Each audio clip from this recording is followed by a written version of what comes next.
This is Space Ants Part 6, Queen and Colony, an original composition by Eric K., copyright 2024. Space ants had survived the airless surface. Unshackled by water constraints, the colonies grew and expanded to every point of the moon. From leading to trailing, to the poles north and south, to bulge and far side, space ant colonies took hold on every surface. The many families of blacksting now ruled. They even gave their moon a name, Overwater, which was also the name of the first colony. Each long orbit around their gas giant took several sleeps, though during the long cold nights, most slipped into torpor to save oxygen. During the equally long days, ants could nap between long marathons of industrious activity. Space ants had founded their first colony at their landing site, which was halfway between trailing and far side, with no view of their gas giant. The prolonged exposure to cold had transformed space ants. Signaling pathways were activated, spontaneously producing latent factors in their DNA. The genes expressed themselves in follicle development and encodings for keratins. These fibrous proteins produced more hairs, which trapped air as they burrowed in the ice. Primordina was a queen, an old queen, the oldest on the moon, though she did not think about that. She was conceived in orbit, and her eggs survived landfall. She had outlived every landed ant. Now her children and grandchildren, including her many other daughter queens, populated every crag of ice. She was the great-grandmother ant to all life on Overwater. Even the fungal spores and other creatures which space ants cultivated might call her a mother of sorts. The old queen sat still as her handmaidens clambered over her. They ran their antennae over every part of her body, inspecting her health. She could tell from the strange reactions they gave to each other and the quiet worry in their antennae that her time as queen was nearing the end. Another drone would soon arrive, and she had to look and smell her best. The room was large and dimly lit. It was daytime outside, and the light diffused through the ice and the thin, waxy material which insulated them from the frigid ice shell of Overwater. Scores of newly laid eggs sat on silk mats. Primordina's bug eyes, sensitive to infrared, saw they were still warm. She saw workers come in and carry the eggs off to one of the hatching chambers. A handmaiden also exited the royal chamber.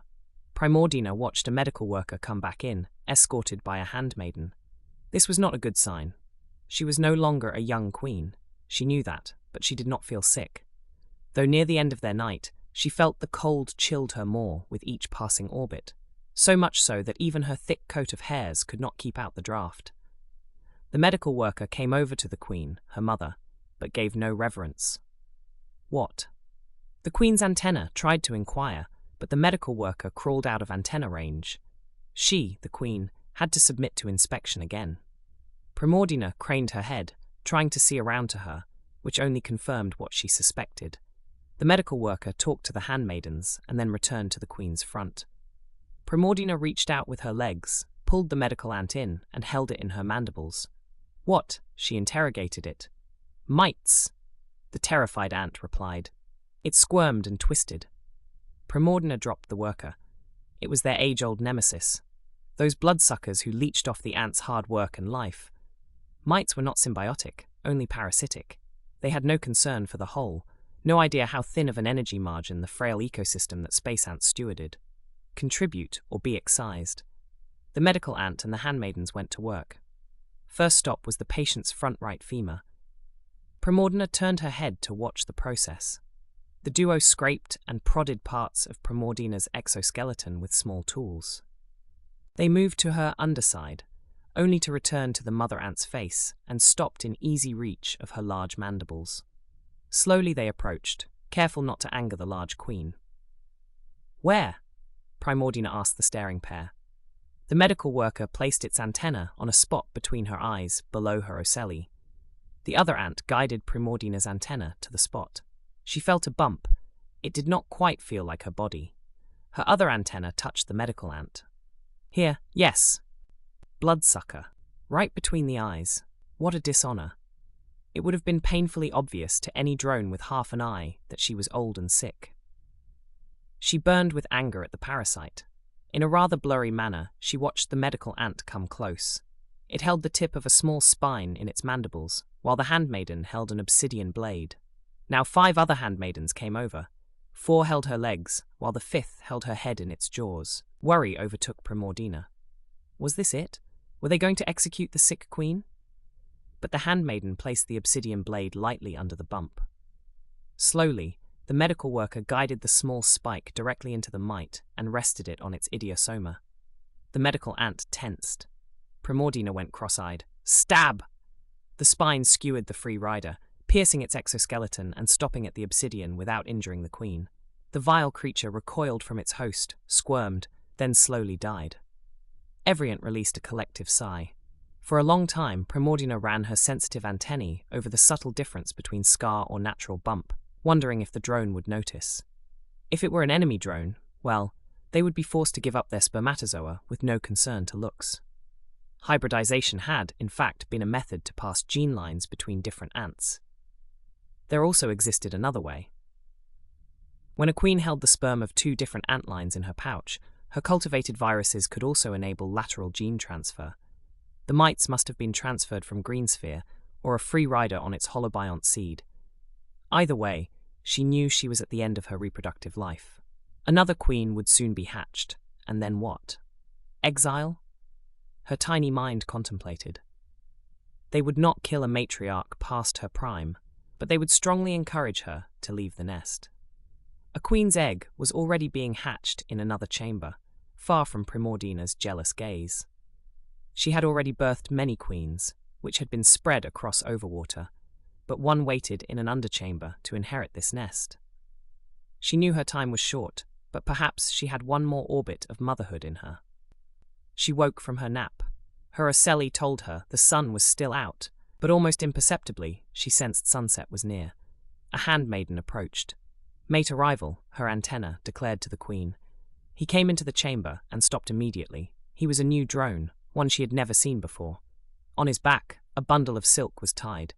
Drones carried more than genetic material between the colonies. They also carried information in the form of knotted silk. Primordina watched the mate stare at her. Her mantle had grown, that was for sure. Over the many years of growth and regrowth, the plates of her exoskeleton took on strange shapes. She was many orbits from a smooth, newly hatched ant with its fresh white exoskeleton.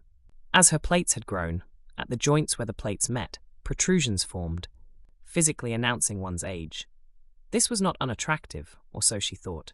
She was still symmetric. And the face, where the plates left holes for the antenna to move, had the most pronounced growths.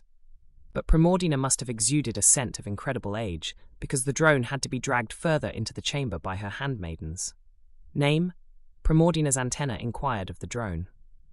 Runo, he replied. His antenna was terse and did not wish to talk any more to the queen. His attitude spoke volumes more than the words. He rejected her. He would not commit his genetic material to this nuptial. The queen was far too old. The handmaiden sensed his decision immediately and let him go. He backed away to the entrance of her chamber. Short of dismembering him, they could not refill the queen's spermatheca. Primordina's head sank. No more. The thought entered her tiny mind by itself. This was the end. She had already laid her last clutch. And so it began. The hive rejected Primordina as their queen. Ants were never ones to waste time. Chemical trails were laid down in the dimness, and soon a living wave of ants entered her royal chamber. First, the recyclers detached her from her ovipositor. Other workers came to remodel the room. The hive, her child, all her children, were busy and content to scurry around without even paying her the slightest of attention. The royal chamber, her chamber, was now being prepared for a new purpose, as directed by the hive mind, which neglected to give Primordina any orders. She was utterly devoid of purpose. Finally, she was pushed out of the room. And then, with no fanfare or direction, she entered the vast network of tunnels that was her colony. She was now her own ant. Primordina followed her first instinct, food. No handmaiden waited on her now. She was a free ant. She wandered the spiral mazes of the colony and found, to her great surprise, her size caused traffic jams. They paid no attention to her until she was blocking a path. Food? She asked, but few talked to her.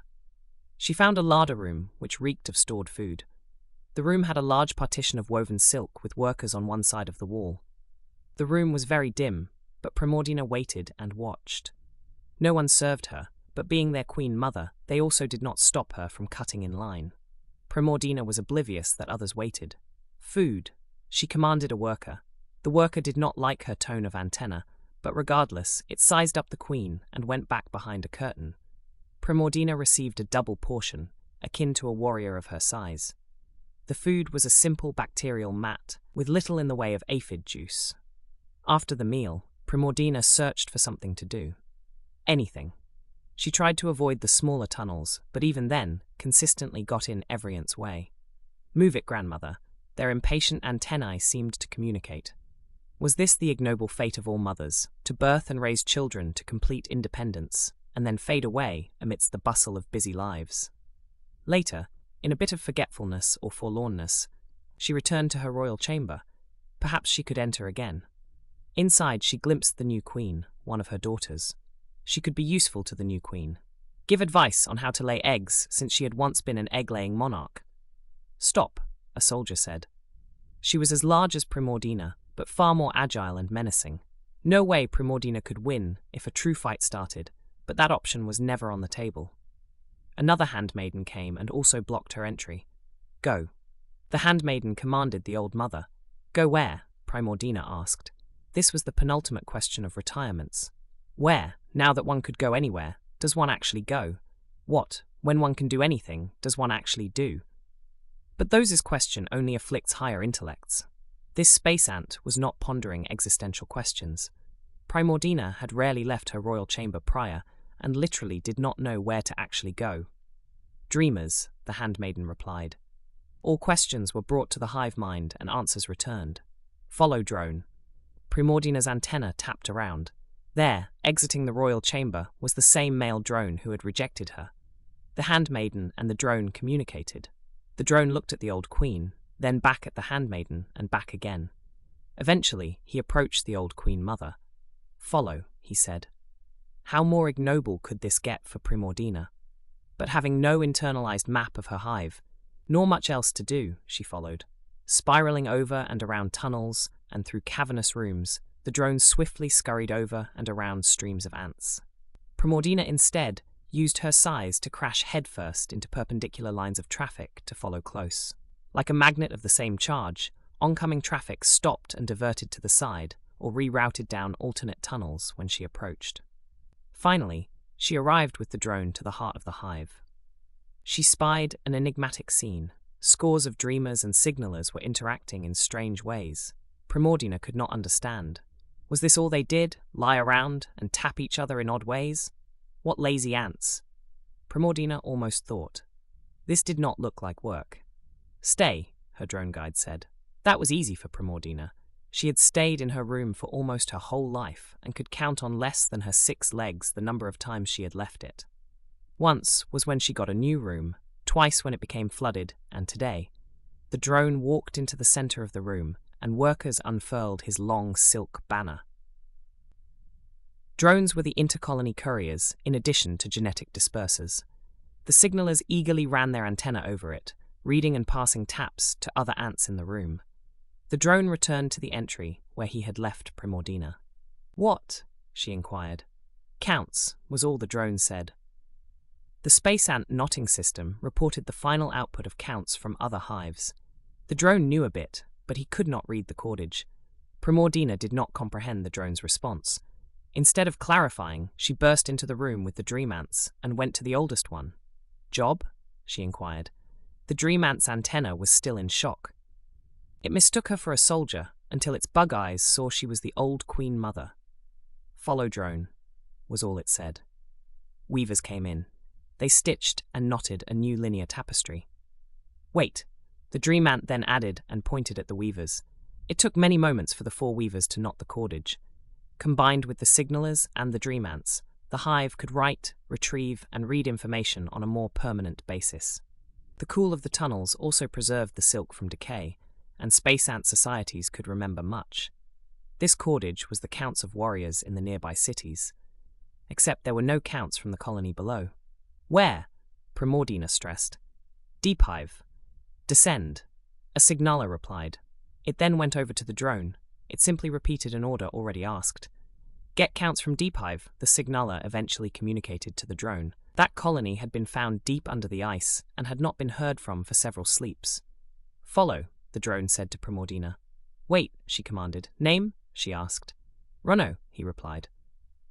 Runno, the drone, led Primordina, the old queen, to a barracks. It was dark, almost pitch black here, but she could hear a racket of soldiers rubbing their legs together. Her hairs picked up the sound which painted the room, and combined with her infrared, she could sense well enough. Runno gathered together 12 warriors. They carried several types of weapons and tools. Weapons? Primordina asked. She had experienced their effectiveness when they excised her mites and was curious. Some ant pushed a small blade along the ground over to her. She could see it by the lack of infrared. It was as black as ice. It had a small coil of silk for her to carry it by. She got the loop over her aged and bumpy mantle with some difficulty, and so the shunned queen now became a follower. Or rather, no one ever told the queen mother what to do, and since she was the size of a warrior, so they doubly did not command her. Primordina became the 13th soldier. They descended to Deep Hive. At regular intervals, Primordina heard activity from the side tunnels. She met workers who exited with all manner and size of rocks. Rocks, which were once asteroids, but were too small to punch through the ice shell and sink to the bottomless ocean. Other workers took iron to the microorganism farms to feed the bacterial mats. Still more workers ran up the shaft carrying tufts of bacteria to restock the food larders. They passed several big-headed ants which acted as watertight hatches.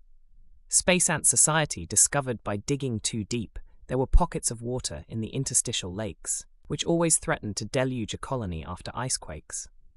But there were strange things too. Pockets of gas, sometimes oxygen at high pressure, but other times filled with noxious air.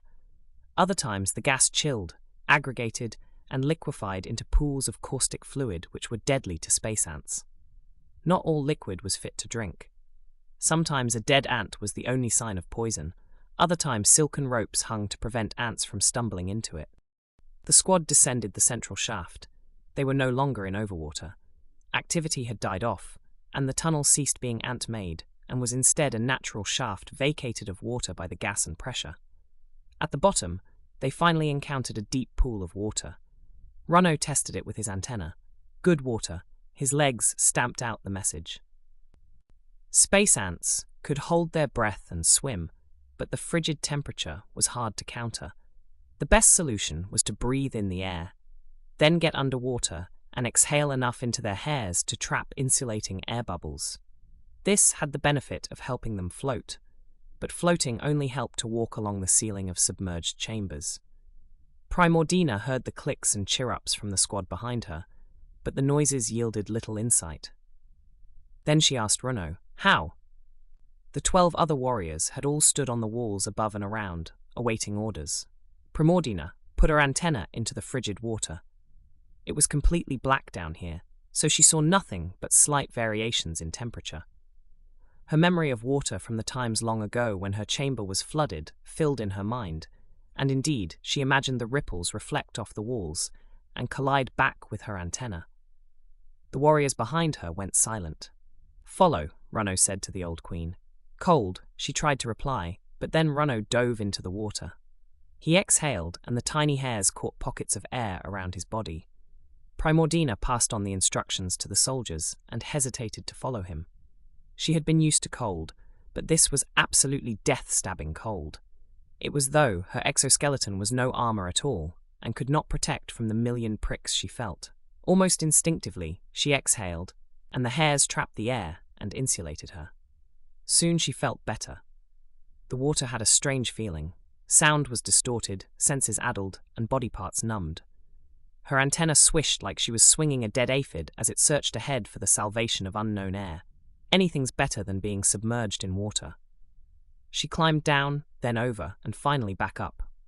Space ant colonies had P-trap-type tunnels in the vertical shafts to try to trap the noxious air out. She climbed out, shook off the water, and tasted the air. The black chamber was much larger than expected, and her antenna searched around until it found Runno. They waited for the dozen warriors behind her. The air was not poisonous, but it was stale, and there were no chemical trails she could detect. It had been a long time since this path's air had been breathed by any space ant. "How far?" Primordina asked Runno. "Close," he replied. Runno inspected the sides of the dome, searching for any information. Sometimes ants embedded rudimentary counts of distance into the walls, but he could find nothing. Another soldier rubbed her leg, generating a chirrup, chirrup sound. The room lit up for them all to sense, though the wet hairs dampened the perception. They each could sense the chamber. Above was a featureless dome. Some ant had constructed simple platforms to stand over the channel of water at the bottom. They all sensed something blank ahead of them and walked forward and found a different tunnel. They went sideways for a spell until they found a second dry shaft. "Descend," Runno instructed her. Primordina passed the order to the soldiers behind her. Deep Hive had always been a strange direction for space ants to settle. Ants had learned to dig down for rocks. Without the sun to drive the chemical processes in their greenhouses, space ant ecology lacked. Natural airflow tentatively transferred gases with upper regions, but that airflow was too small. There was free oxygen embedded in the ice, but it was too diffuse. Aside from the occasional rock, there was only ice and water or poisons down below. But then their workers tracked in chemosynthetic bacteria into the deep farms, and their gardens adapted. Then a new queen tried to form a colony down there. Through the natural tug of their moon with its gas giant, the ice shell, the water, and the iron core all flexed and bent. Radiation from their sun and giant hit overwater's ice, and the energies separated water into oxygen and hydrogen. The oxygen combined, the hydrogen floated off, then oxygenated layers of ice were slowly pushed down. Bacteria on the walls ate through the ice, releasing the oxygen. The water in the interstitial lakes was far from sterile.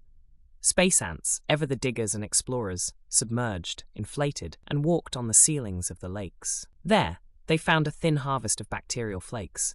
Microorganisms, which adapted over 1 billion orbits, had exploited the melt-refreeze-remelt process. Now they were added to the space ant menagerie, and that was how the ecology of Deep Hive took root. But one day, Deep Hive disappeared. Runno, the drone, Primordina, and the squad had reached the bottom of the tunnel shaft. Below them, they only felt hard ice.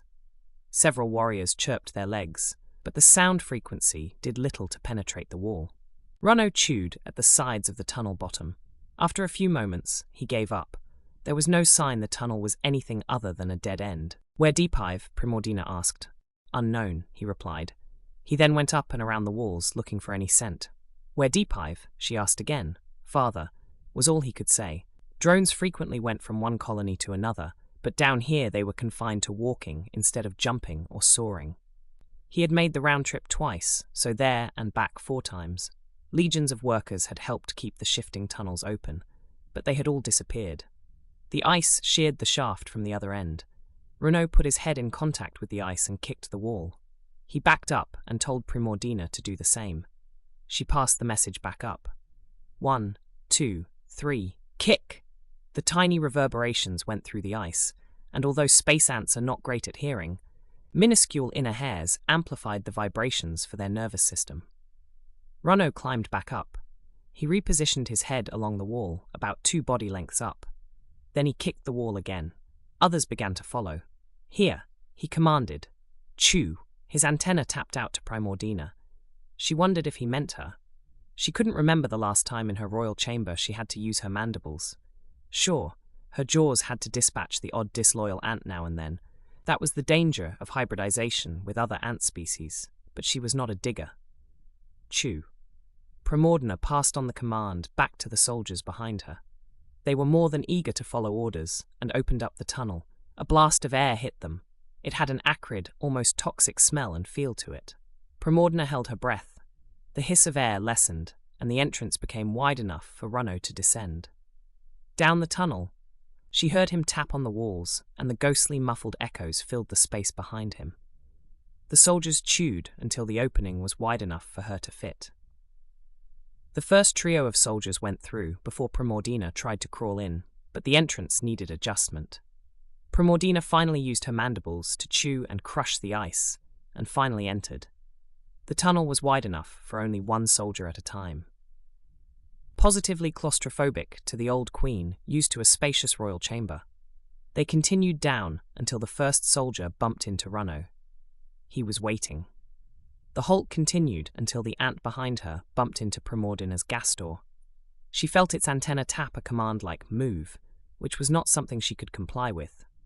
Ready? The words were passed up the line, and yes returned down. Primordina followed the butt in front of her for ages until the tunnel widened. The walls also became less rough, becoming more smooth for each length they descended. The line of ants moved slower to be more sure-footed. Upside down, they walked one length out for every length down.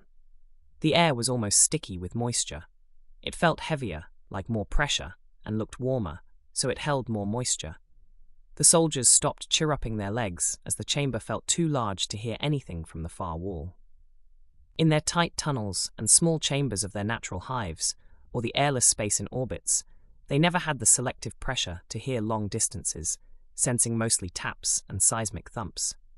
It felt like outer space again. Eventually, the platoon came to a nearly flat ceiling.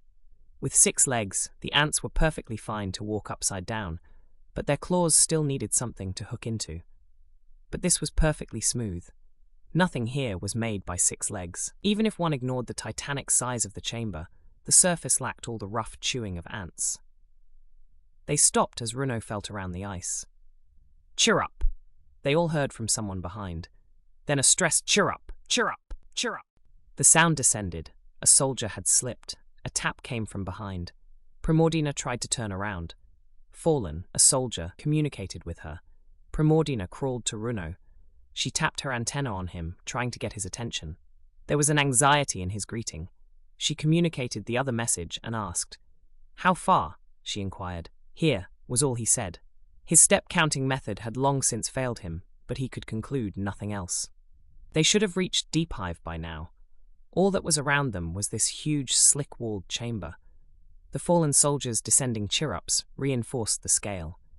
The air continued to be breathable, but strange gusts pushed the hairs on their bodies. Primordina looked out into the black. Wafts of air glowed faintly in infrared, but the accuracy of their vision was more contrast-dependent, and she could not be sure. Queens could see the temperature of their eggs, but they were mostly splotches. She imagined sparks of something in ultraviolet, but it was weakly interacting neutrinos, which finally hit. One sense she was certain of was the faint quakes of ice. Most ice sounds did not attract space ant attention, but these were bigger. Distant bass sounds followed by rolling beats that grew louder. They had always been 6 sure-footed, and their tiny minds did not dwell on the danger. The soldiers grew restless and searched their immediate vicinity, but there was nothing. They were walking 45 degrees upside down, with blank, empty blackness on one side and solid cold blackness on the other. Runno kicked the ice and listened to the reply, hoping to discover a missing tunnel or any other sign of ants. His kick was weak, since he needed 5 claws firmly on the ice wall to even stay where he was. "Follow," he said. Primordina passed the message on behind, and the platoon continued downslope. She turned back around and followed the scent of Runno, until the scent was no more. It was like he disappeared into thin air. She backed up for one moment, but realized she could not turn around and hung precariously on the side wall, unable to even place a foot. "Runno?" Her antenna wiggled in the thin air. There was another quake.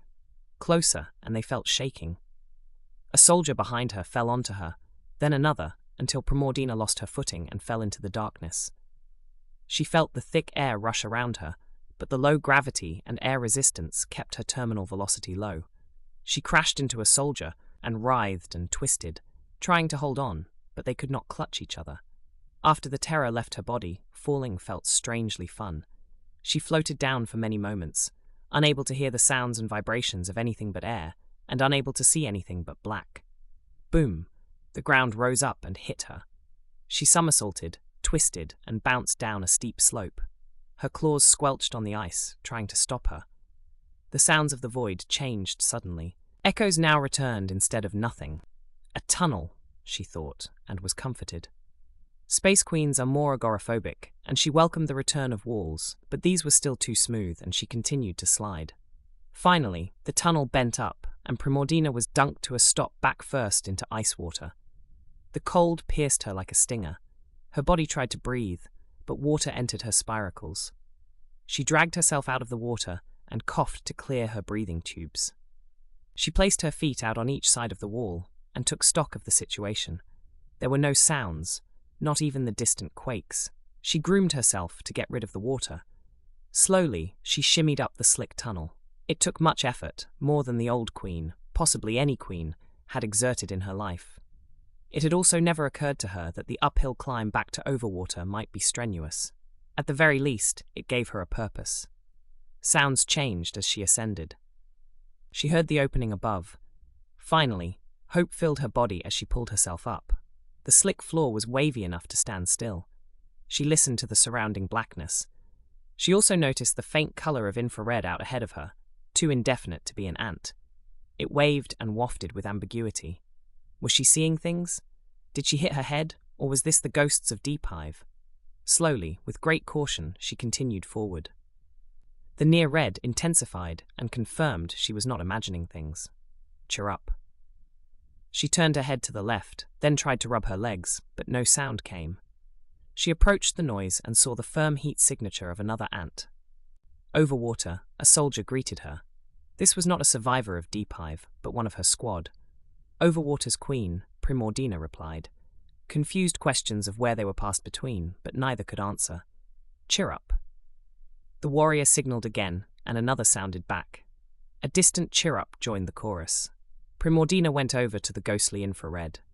It was not warm, but obvious enough. She looked down that shaft. It glowed more, but never hot, nor with increased definition. 9 soldiers had solidified into a troop. They unified around her. Where? It asked. Down, she said, more like a question than a suggestion, but it seemed to be the only solution. She looked over at the ants, but did not find Runno. The warmer shaft was an easier descent, as it was a large ramp with switchbacks. It was strangely ant-like in its design, but far too large for an ant tunnel. Frequently, a soldier would sound off with a chirrup to sense the surroundings and attracted a 10th soldier. The path was becoming more nest-like. They were indeed in the widened tunnels and chambers of Deep Hive. At an intersection, one soldier stumbled over something dead. Primordina ran her antenna over the corpse. It seemed like an ant. There were legs and other recognizable parts, but the body segments seemed to have exploded. Plates of exoskeleton were blown open from inside, as if the organs had become too large and violently tried to escape on their own accord. It seemed like a big-headed ant, though they could not be certain which piece was the head. She put her mouthparts on the body. It had a strange sulfuric taste. Follow, she commanded the troop. In a side chamber, they found more bodies. Tools and supplies surrounded the dead, which appeared to have dropped them where they stood. The tunnel widened into a colossal chamber. Ahead, a faint glow of warmer water appeared. They walked up to an alien shore. Did Deep Hive have a lake? Perhaps tectonic movements had caused a catastrophic leak, and every ant had been flushed only for pockets of gas to backfill the voids. Chirrup, a soldier signaled. It echoed off the still water and the chamber's ceiling. Then Primordina saw a faint light in the water. It was blue and point-like. Then it flickered off. It was strangely alluring, and she almost walked toward the water, but as a queen is always approached, she reasoned it would come to her if it was of importance. The lights flickered again, this time closer to the shore. There was a faint ripple before the glow dissipated. A soldier approached the water. Chirrup! A reply came from the far shore. Runno? Primordina thought. It was Runno, another soldier, or some survivor of Deep Hive. 2 of the soldiers went into the water, either to see if they could raft over this small pond, or were mesmerized by the light. Chirrup! Chirrup! Chirrup! The alarmed reply came again. Now Primordina could see other lights flickering under the water at the far shore. Hairs stood up on Primordina's back. It was obvious there was some anxiety in the signals. It wasn't a greeting, it was a warning. Instantly, many lights appeared near her. The 2 soldiers were silhouetted by it, and she heard the thrashing of water. Swarms of smaller lights from all over the pond darted to the shore. The 2 soldiers held onto each other as they were pulled underwater. The remaining warriors went in and tried to rescue their sisters. An attack, Primordina thought. There was no need for command. The soldier daughters held onto each other and counterattacked. Some stabbed with spines, others slashed with obsidian, while all tried to sting the enemy. The frigid liquid glowed with blue and yellow. 60 dots or more swirled around the ants. Their translucent flesh acted like a disruptive camouflage pattern, and the ants could not focus their attack. Primordina ran forward. No longer was she a protected caste, she had to fight. It was not duty, it was now pure desire. Forever free from her egg-laying duties, her maternal instincts kicked in to kill those who threatened her daughters. Ants formed a chain and tried to drag the submerged soldiers out. The glowing intensified as more assailants joined. To Primordina's right, a massive extensible jaw opened up and snapped shut on a soldier ant protecting her flank. Primordina recoiled in surprise and watched it engulf the ant and try to submerge. Primordina stabbed, but the creature backed away too fast. Under the glowing water, inside the creature, she could see the soldier struggle. It flexed its 6 legs and distended the stomach of the creature, which could not swim. Primordina entered the frigid water and stabbed at the enemy. Her right eye registered a flash and saw her right mid-leg being swallowed. Holding her obsidian blade with her mandibles, she slashed at the swallower. The light backed away quickly. The enveloped ant struggled, and clearly the attacker bit much more than it could digest. The creature writhed in pain, and its glow dimmed. To Primordina's surprise and great relief, the swallowed ant cut itself out from the inside by slicing the thin-skinned belly. The daughter took position again at Primordina's flank. The tussle of battle continued for only a few moments more, until it was obvious the tide had turned. The swarming boneless creatures had little in the way of teeth and were hardly larger than a single ant. They had small, anesthetizing fangs, which did not penetrate space ant armor, as the creatures preferred to slowly digest their prey in their low-energy environment. The formation cohered again with sister soldiers side by side, which swiped at the churning luminescent water. The color of the water ran dark pink as coppery blood spewed from the creature's wounds. More lights appeared. Primordina and her daughters retreated to the shore. They watched the lights devour each other as the strong now ate the wounded. Primordina counted her daughters. 8. She looked around, but the water dimmed, and it was black again. How many were there before the battle? She could not remember, nor did she count herself, but they all stood on the icy shore trying to clear out of their spiracles. They coughed and shook off the water. 2 of the ants had never released their attackers. The prey had become the predators, as ants dragged the flaccid, glowing trophies onto the shore. Chirrup, they heard, but from a point off the side instead of over the water. Primordina's troop was hesitant to reply. In the black, they readied their weapons and tightened up their formation. Chirrup, again, but closer. Reply, Primordina commanded an ant. Chirrup. A reply came quickly, and from only a few body lengths away in the darkness. Primordina could see the infrared outline of an ant. Friend, she told her soldiers. There was almost a collective exhale as the tension melted. Over water, the ant identified itself. Runno? She asked. Yes, it was him. She could finally smell him. Follow, he commanded. They walked around the interstitial lake. Occasionally, he would jump over a large hole or crack, but only after he informed the others.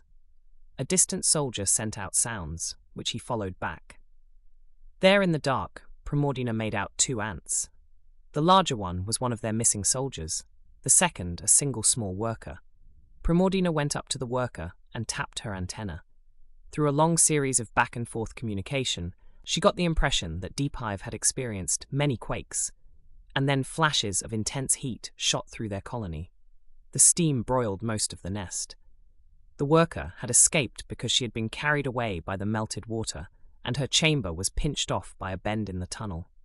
Runno went up to Primordina. They both agreed the troop should return to Overwater. Another soldier was found during the backtrack. So 10 soldiers, 1 worker from Deep Hive, Primordina and Runno, started the long climb up to Overwater. They saw lights dart along the water. Her soldiers were now eager for battle, and maybe a meal. Their digestive systems might not process alien flesh, but the Belt and Moon had exchanged microbes, so their biochemistry was not as alien. Were the creatures going to attack again? The shoal of lights ran to the shallow water, as if to attack. One ant speared a wiggling organism. It stayed lit out of the water, and the soldier held it up as a lantern. In the deep water, Primordina saw a black mass of negative space chasing the school of alien swimmers around the pool. The small creatures jumped out of the water onto the ice. Other lights evaded, but a few were suddenly extinguished and added to the black mass. The surviving deep hive worker passed along the message. "Hurry!" Primordina saw a sudden wave of light spring up on shore, illuminating an indescribable horror. Two massive, unjointed antennas unrolled from the water and delicately searched the ice shore. It picked up the glowing creatures and dropped one into a gaping maw. The monster's tentacles were far more agile and muscular than any antenna, but that was the only appendage Primordina and the ants could relate it to. Another luminescent creature floundered near Primordina. She speared it, and they scurrying up a tunnel. Behind her, high-pitched squeals and clicks came from the monster. It was eyeless, and had a featureless large fat mass for a face. Slap! Slap! Primordina heard wet things hitting the ice and searching around. She doubled her speed, nearly climbing over her soldiers. Primordina tried to count her daughters, but the tunnel and the bouncing blurred lights made it impossible. Slap. Then Primordina heard a loud gasp. She turned around and saw a daughter soldier being dragged back. The tentacle had fanned out into a dozen micro-tentacles. She saw the veins of the unshelled creature pumping through the pale, armorless flesh. A horror.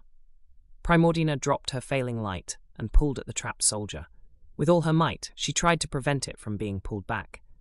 A second soldier pulled with her. A third sliced at the tiny tentacles.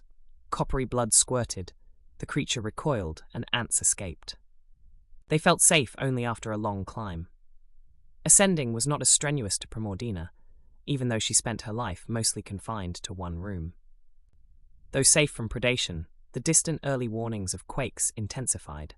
Colossal forces were working on the ice, while the gas giant's Jovian size pulled at the top of the ice shell. This squeeze and pull heated the core of the moon. The low gravity and salt water allowed seamounts to tower higher than had ever been seen on the space ant's original home.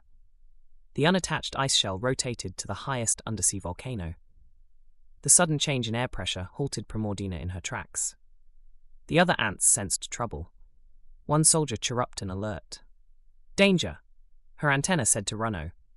His legs sent out a signal. "Climb!" The ants climbed until they found themselves in that original chamber. "Climb!" Runno signaled again, but they made no progress on the glass-slick walls. Quakes became roars, and seawater rushed up. Raft, they all instinctively knew, but the water was under them fast as they could assemble. One soldier was pulled away in the torrent. Primordina held her daughters close, Runno and the worker too. Their hairs and legs interlaced and locked out the water and gave them buoyancy. Ants needed to get their backs out of the water. As they breathed through the spiracles there, they floated up the glass, smooth wall. The air pressure increased, and the rise slowed, and they were now pushed, or sucked, to the middle of the chamber. They could not get a read on their location from sight, nor sound, nor smell. Searching for anything, Primordina slowly noticed an underglow. Her antenna tapped out a warning to the others, but by now the cold sapped their strength. Below the waterline, the stingers were still sharp, but their muscles lacked vigor to strike. Water continued to rush into the chamber, and they sensed the ceiling. Best they could hope for was to be trapped in a pocket of air. But the chamber top had a funnel shape, and the physics of hydraulics shoved them to their salvation. The colourful illumination intensified. Individual lights darted and swirled, then the mass surged up. The ants spent their last quanta of energy to set their stingers straight, hoping to strike the swarm. But then the circle became a ring, and it hugged the walls of the chamber. For one brief moment, they could see the opening above, which led back to Overwater. That was the way they had come and hoped to return to. Primordina wanted to return. Though she had no job in Overwater, she did not wish to linger in the cold depths of here anymore. One end of their raft fell as slimy, pale things pulled a soldier down. She let go to spare her sisters and disappeared forever. Daughter down, Primordina thought. "Monster," Runno's antenna said. The other ants uselessly bobbed their stingers down, trying to hit the assailant. The water level finally enabled Runno to reach up and grab the ceiling.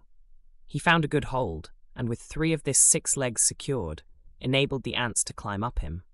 Masses of bubbles came up from the water, and rapid change in pressures made the water level drop.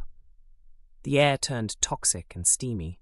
Primordina coughed to clear her spiracles of water or sour air. "Flee, daughters," Primordina said, and let her remaining children escape up Runno and into the chute from where they came from. Primordina waited until the surviving worker from Deep Hive ascended. Lights appeared again around the edges of the chamber. The luminescent creatures lit erratically, bathing the subglacial chamber in flashes. Primordina looked down and saw the monster. A faceless bag of flesh with numerous tentacles. White and pale as the ice which surrounded it, the monster looked up at them and struck with its tentacles. Some magic of adaptation enabled the creature to hold on to the slick walls. It pushed alien mouthparts up into the funnel while tongues darted up. Most of her ants were high enough up the chute to resist the monster's suction. "Hold on." Primordina saw a daughter soldier fall. Meanwhile, the monster also fell. A loud splash followed. She took her obsidian blade into her mandibles, let go, and succumbed to gravity. It was time for the Queen Mother to become the Queen Mother, if you know what I mean. Downward she fell towards the ugly monster. She landed in the middle of the creature's sound melon. Now she was the annoying tiny creature on the face of a larger one. Fury overcame any instincts of self-preservation, and now all she sought was revenge. Primordina sliced and shoved her blade into the fat. She was surprised at the weakness of the monster. There was no exoskeleton to pierce. In fact, felt no hardened structure at all. What kind of creature has no skeleton? She would have thought if she had the capacity. Instead, she acted only with red-hot hate. This thing had killed too many of her daughters. It deserved to die. The sound melon split easily, and Primordina crawled inside the organ. The monster shook and touched itself, and its fatty insulation saved Primordina as it repeatedly self-attacked. It was violently annoyed by the pain in its major sense organ. Primordina stung as she sliced. This enabled the blood to flow freer because of the anticoagulant. Her blade sliced through the connective tissue holding the 2 halves of the melon. The creature's tentacles ripped and prodded the wound, trying to find its internal assailant. Primordina used all her strength to operate on the innards. She finally struck an artery. Gushes of coppery blood spurted into her crevice and almost swept her out. She dug her claws in and continued the internal operation, twisting the obsidian blade every which way until victory finally rewarded her. She severed the main neural cord, and the creature went limp. It slowly sank. Primordina eventually cut herself out. Exhausted and suffocating, she was elated when she felt the ice water. She kicked and floated up. Changes in water pressure flushed her around and funneled up into the shaft. She slammed into another ant. In the swirling chaos, the warrior thought she was being attacked and turned around, ready to fight. Overwater. Primordina's antenna identified herself. The soldier ant lifted her up. Water sloshed around the air pocket. "Queen Mother?"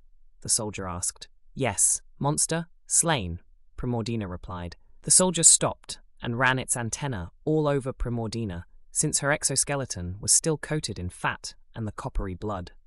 She passed the message up the line of ants up the chute.